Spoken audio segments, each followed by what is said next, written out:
Kung inyo nga pong matatandaan mga idol, bago pa man magumpisa ang kampanya ng Boston Celtics ngayong season, wala na ngang nag-expect sa kanilang team na makakapag-compete sila sa Eastern Conference kasunod ng pagkakaroon ni Jason Tatum ng Achilles injury.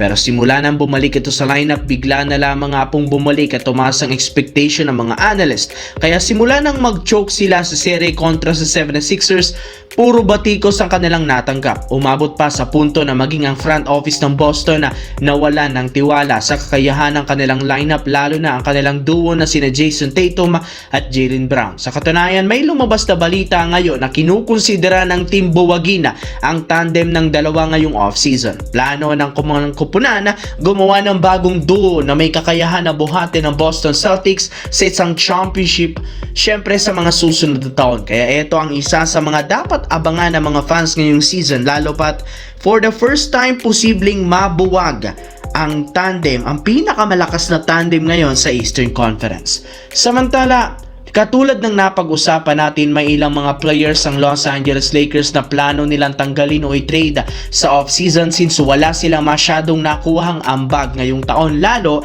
sa post-season. Pero kung meron man tatanggalin, inaasahan na meron ditong mananatili, katulad na lang ni Rui Hachimura na binabalakang bigyan agad ng Lakers ng bagong extension. Alam naman nga ninyo, tapos na ang kontrata ni Rui Hachimura sa Lakers at nagiging isa nga po siyang unrestricted free agent sa off-season. Ibig sabihin, pwede siyang lumipat o pumirma ng ibang kontrata sa ibang kupunan.